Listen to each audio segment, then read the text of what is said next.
When I was growing up, there was a lot more people here. Twice as many or more. We came out of school, about 25 or 30 of us came out of the schools, like, you know, and we worked in that plant down there in the summertime. We all buddied up down there because we were all hired on to go to work at that fishery, and everybody was happy. I must say, there was a happy time then. But today, I don't know, the people's changed, everything has changed. And that's the trend in here in Newfoundland now. I can only imagine in a few 10 years down the road what's going to be here.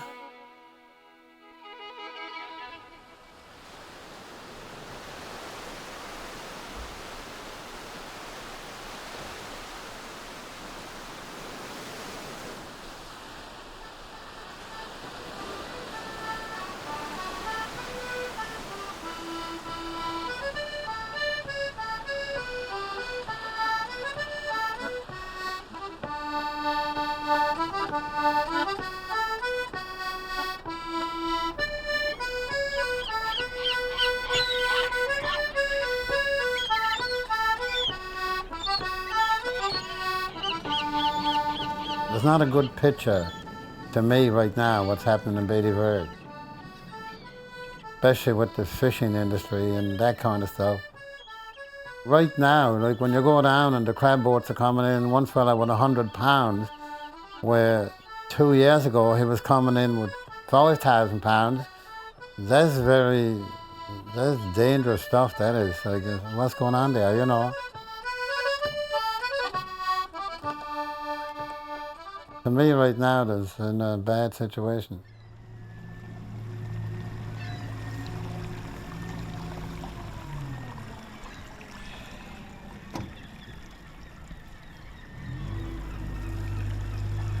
This year is a bit of a lean year. Quarters are down, the weather was bad, crab was slow coming in. It's just the resource. The resource is not as strong as it was, right?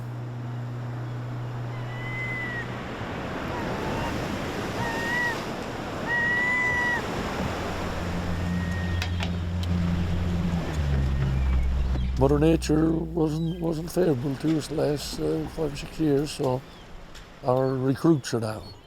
And we're seeing some, but not as much as we were, but hopefully the last 3 years the water temperature is better, and hopefully it'll bounce back up, and fishermen will survive, and the plant will too.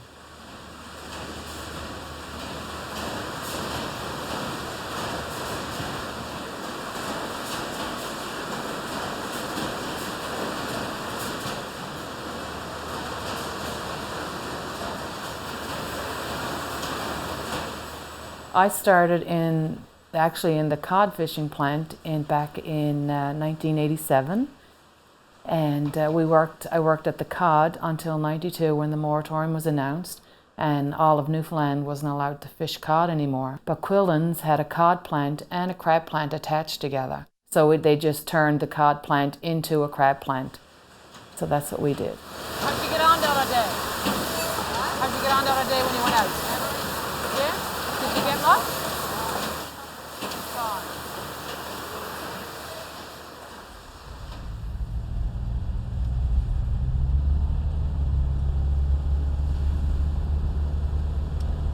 Bailey Verde is still an active fishing community.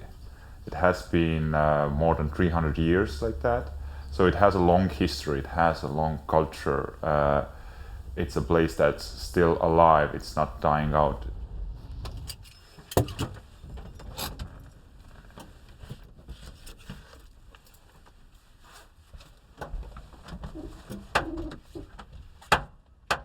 My name is Jonas Plan. I'm an environmental anthropologist studying fisheries and fishermen in Newfoundland. Hello, Cliff. I came here because I had met Tony, one of the fishermen here, in one conference. It made sense to visit him and see maybe if this place would work out. And I remember so clearly, we were sitting behind Tony's kitchen table. His wife was preparing us meal, and we were talking, and I was in my head thinking, man, I gotta learn new English here. I can't understand a word he's telling me. You sold it all. Yes. And the days you'd come in, you might declare £1,000, then you'd go to the States and sell the rest of it. So Yeah. it went on like that for years. Before they start to buy all fish. Before, yeah. Yes. So how many years you think it was going on like that? That you were salting some fish and? No, well, no, I don't know, but it was a good many years. Yes. I know that. Because I was telling you about we salted away for the spring. In the fall of the year, after when it was too late to wash it out to dry, you'd salt away for the spring. Mm-hmm. Why were people leaving the town then, or what? Because it was not going to hard work and no money. No. Yeah. I was studying here climate change and how climate change affects local fisheries. And always when I approached people, I usually ask first, so what are the biggest changes you are seeing here? And it's not the warming ocean, it's not the winds that have changed or fish price. Everybody first thing they say, like, people are gone. You look all the houses, there's like one person households. So that's the biggest change that people are seeing, and that's the biggest fear that people are perceiving. Youngsters are leaving, people are leaving. There's not many left anymore here.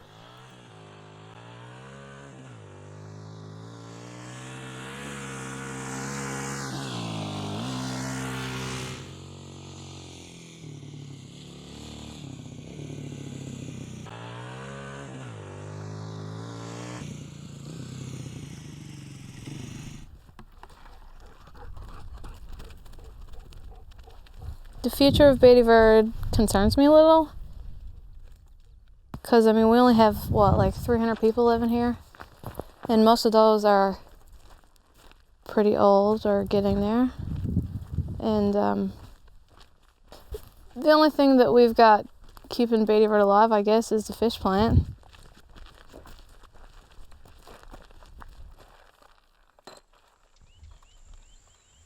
And if that falls through, then there's not really going to be a reason for people to live here, because I mean all the communities that have been resettled in the past, like especially after the moratorium, there were tons of communities forced to resettle, even paid by the government to leave and like resettle somewhere in a more populated area.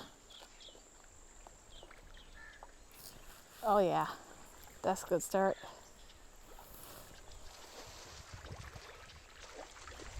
So who knows, it might happen to us, but generations of families have lived and grown up in Beattyverd, so why would you want to abandon that? It's like, for me at least, it's kind of like a sense of self.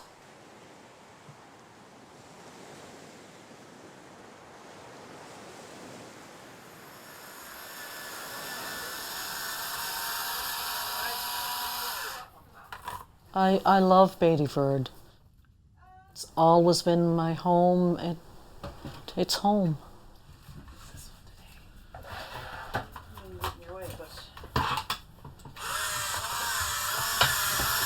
I really feel that the tourism here hasn't been tapped into. Beef for you, ma'am. Welcome. Where's your tea bag?